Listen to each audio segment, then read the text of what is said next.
le président de la République a dit que l'État, en lien avec les collectivités locales, allait permettre de donner des masques aux Français. Ma question, elle est simple. Quelle commande, en quelle quantité et quand arriveront les masques que vous avez commandés, que l'État destine aux Français avant ou après le 11 mai? Et y aura-t-il des masques pédiatriques? Pour le président, j'ai bien compris pour les vaccins que ce n'était pas pour demain. Je voudrais d'abord savoir ce que c'est qu'une couverture incomplète dans un vaccin. Je pense que ça intéressera tous les Français.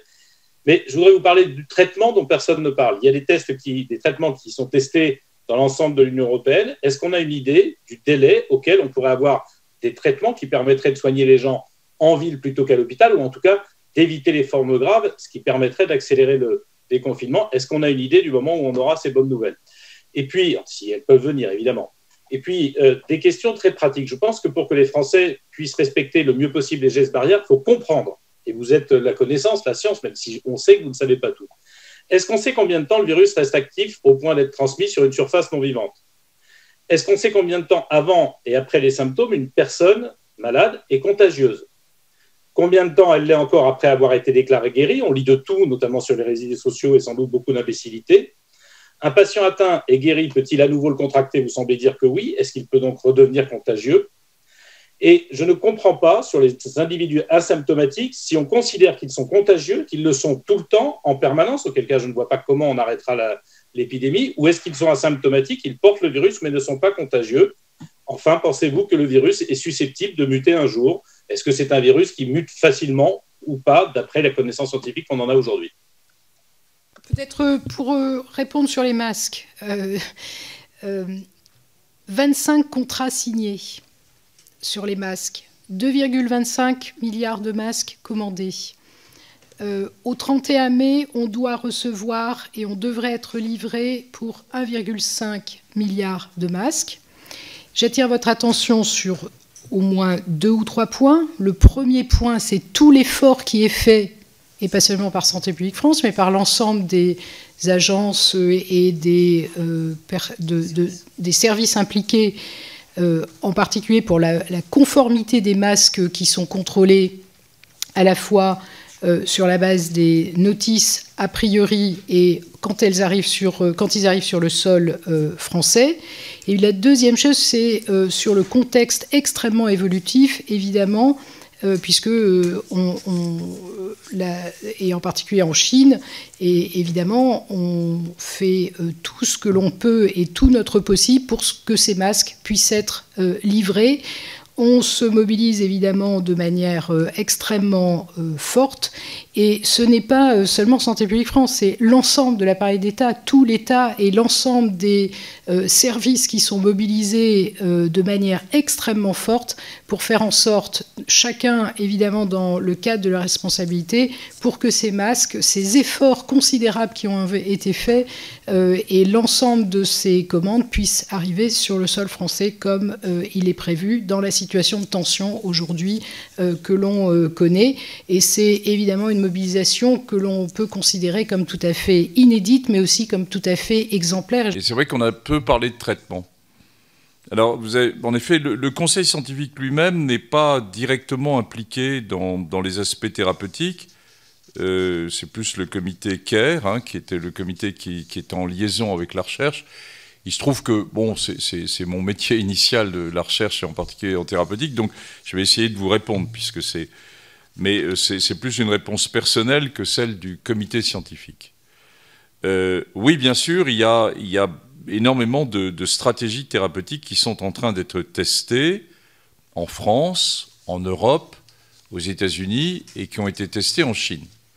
Une première question qu'on pourrait se poser, c'est de dire, y a-t-il finalement, est-ce qu'on tire des leçons au niveau thérapeutique de ce qui s'est passé en Chine, hein? Ils ont eu beaucoup de patients, et eh bien on tire assez peu de leçons. C'est-à-dire qu'ils ont été pris, par la crise sanitaire à Wuhan, ils ont lancé des essais thérapeutiques, je dirais, comme ils ont pu le faire.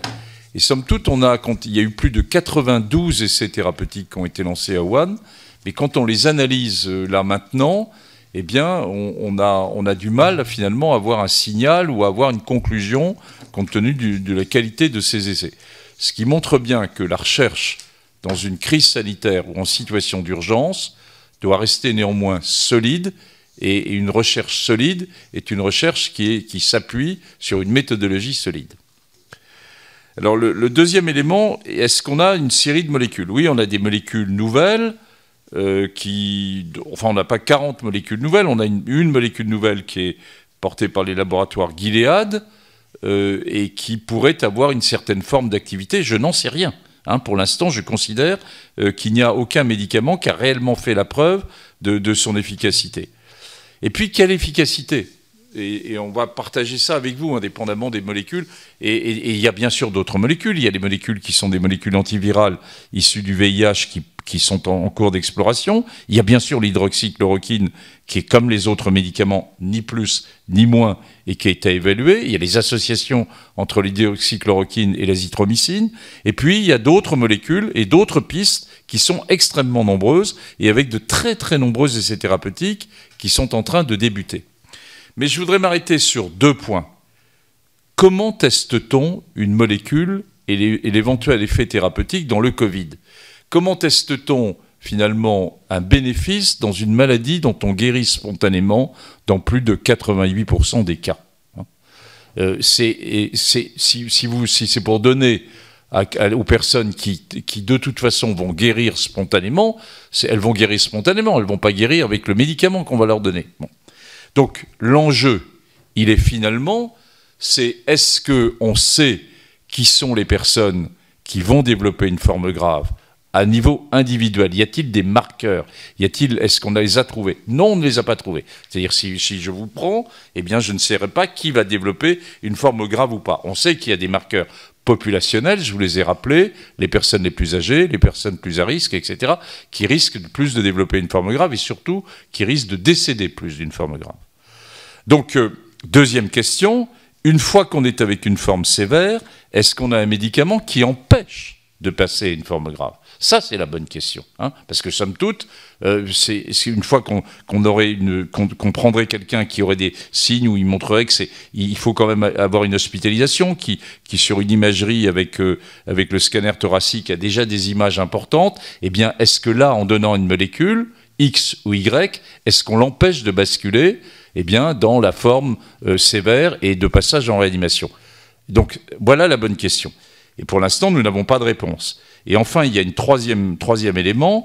Quand on est déjà dans une forme, je dirais, un peu sévère, on a l'impression, c'est de la physiopathogénie, que le virus n'a plus grand-chose à faire, mais qu'il a entraîné une sorte de réaction inflammatoire massive, à une sorte d'orage inflammatoire.